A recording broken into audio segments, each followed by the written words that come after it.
जी, मैं आपको पिछले कुछ दिनों से सुन रहा हूँ, पर आपसे डर सा लगने लग गया है क्योंकि आप सब कुछ छुड़वा दोगे, जिससे मैं छोड़ना नहीं चाहता। अगर मैं छोड़ नहीं, अगर गलत चीज़ छूट जाती है, तो आनंद आना चाहिए कि डर आना चाहिए? हम क्या है ना, हम किसी की सही चीज़ थोड़ी छुड़वाते हैं। अब आपसे ये तो नहीं कहेंगे अच्छी बातों को छोड़ना ही, शराब छोड़ दो, मांस छोड़ दो, पराई स्त्री से व्यभिचार छोड़ो, गंदे स्वभाव को छोड़ो, तो एक आप अच्छे व्यक्ति बन जाएँगे। पर मन को तो वही अच्छा लगता नहीं, बच्चों को जैसे बाथरूम ले जाओ ना, गंदे खेल रहे हो, कि उनको बढ़िया नहला-धुला, तो उनको बुरा सा लगता है कि मेरी मम्मी जो है, ये बुरा काम कर रही है कि मुझे नहलाने ले जा रही है।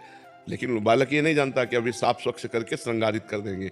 ऐसे ही संत माँ के समान हैं, तुम्हारी बुराइयों को धोना चाहते हैं। तो आप बच्चे के समान उसे डर मानते हैं कि यार मेरी बुराइयाँ चली जाएँगी। नहीं तो आप बताओ, संत संग से बुराई के सिवा और क्या जाता है? संत संग से किसी की हानि हुई है क्या? हाँ, कभी तो यहाँ अगर छुड़ाया जाता है तो बुरी आदतें, बुरी बातें जो तुम्हें दुःख देंगी।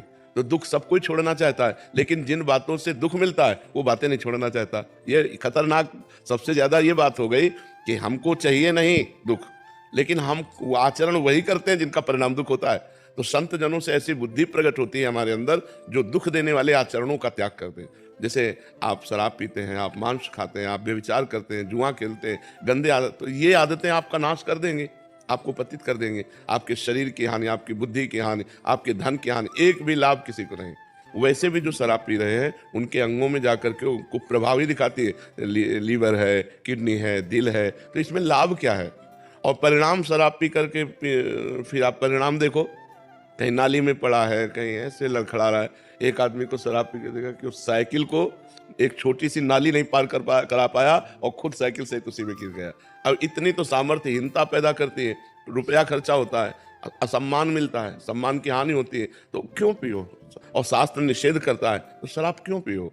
बोले थोड़ा-सा गम मिटाने के लिए, तो भगवान का नाम जप करो ना, भगवान के नाम का कीर्तन करो ना, भगवान की कथा सुनो ना, सत्संग सुनो ना, उससे तुम्हारा बुद्धि शुद्ध होगी और शोक नष्ट हो जाएगा। लेकिन लोग सतमार्ग का अनुसरण नहीं करते, तो कोई गलत बात बच्चा थोड़ी यहाँ होती है कि डर लगे। छूट चाहता मैं उनके मतलब छूट के साथ पूजा भी करता हूँ और जो अलग चीज़ें वो भी मुझे पसंद है। हाँ, गंदी-गंदी बातें छोड़ना ही जीवन का लाभ है। बहुत अच्छे बच्चे बनो, क्यों गंदे बच्चे बनो? कहीं गंदे आचरण करोगे, पकड़े जाओगे, जीवन बर्बाद हो जाएगा, जीवन बर्बाद हो जाएगा। अब मान लो किसी माता-बहन को छेड़ दो, डंडा चलेगा आजीवन। या छोड़ देता हूँ तो मतलब विचार आते रहते हैं, पुरानी चीज़ें आती रहती पर नाम चलाओ ना, जब खाली समय है तो विचार आएँगे। अगर राधा-राधा चल रहा है, तो विचार जो आएँगे भी वो नष्ट हो जाएँगे, क्योंकि हमारे पास नाम चल रहा है, तो नाम जप करो। जी, मन को स्वाभाविक वही अच्छा क्यों लगता है? क्योंकि मन बना उसी से है ना, मन बना उसी से, प्रकृति से ही तो बना है ना। इंद्रियाँ, मन, ये सब प्रकृति की तरफ, प्रकृति की चीज़ प्रकृति की तरफ खींचेगी।